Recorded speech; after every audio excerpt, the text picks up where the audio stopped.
পৃথিবীর ইতিহাসে এমন অনেক সাম্রাজ্য ছিল, রাজত্ব ছিল যারা বাহ্যিক শত্রুকে মোকাবেলা করেছে, কিন্তু গোপন শত্রুদের হাতে ধ্বংস হয়ে তছনছ হয়ে গেছে।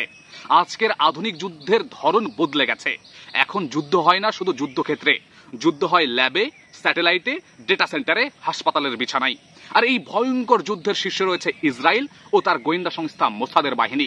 ইরানের রাজধানী তেহরানের ভেতরে ঘরের বিছানায় ঘুমন্ত অবস্থায় ইসরায়েল কিভাবে একজন বিজ্ঞানীকে হত্যা করতে পারে? কিভাবে একটিমাত্র ড্রোন বিছানার পাশে গিয়ে নিশানা বানায় একজন ব্যক্তিকে? কিভাবে? সবচেয়ে বড় কথা, কিভাবে কেউই বুঝতে পারলো না মৃত্যুর পরেও? ইসরায়েলের আছে উচ্চ ক্ষমতা সম্পন্ন আমেরিকান ও নিজস্ব স্যাটেলাইট সিস্টেম, তারা ব্যবহার করছে সেগুলো। এরা দিনের আলো ও রাতের অন্ধকারে ইরানের প্রতিটি কিলোমিটার স্ক্যান করতে পারে। তাপমাত্রা, চলাচল, এমনকি একটি গাড়ির ভেতরের গতিবিধিও তারা বুঝে ফেলে সহজেই। আপনি যদি মোবাইল ব্যবহার করেন, আপনি ট্র্যাকড হয়ে গেছেন। আপনার কল, আপনার বার্তা, আপনার লোকেশন, আপনার কথা, এমনকি মোবাইল বন্ধ থাকলেও নিকটবর্তী টাওয়ারের মাধ্যমে আপনার উপস্থিতি জানা সম্ভব হয়ে গেছে। আপনি আর গোপন নেই।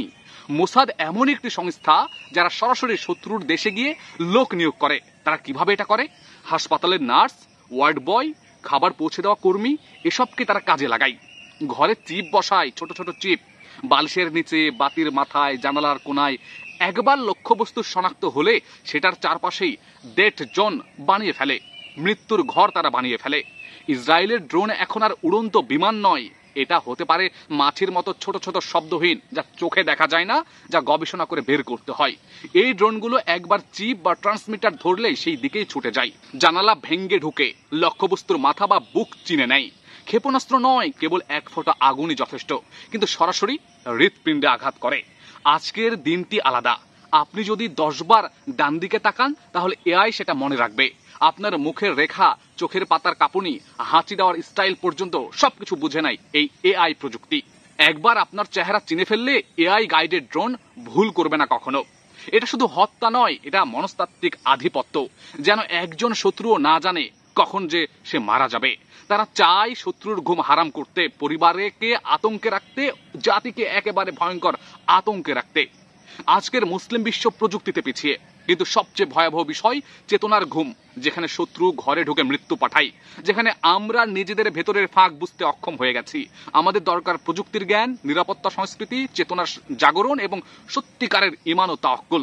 সুতরাং ইসরায়েল আজকে সেনা নয়, বাহিনী নয়, সে মনস্তাত্ত্বিক এক আগুন। সে বিশ্বাস ছিন্ন করতে চায়, পরিবারকে ভাঙতে চায়, নেতা ভাঙতে চায়, মৃত অথবা আতঙ্কিত। তাদের কাছে একটি রকেটের চেয়ে বেশি শক্তিশালী একটি তথ্য, একটি ডেটা, একটি চিপ, একটি ঘুমন্ত শত্রু।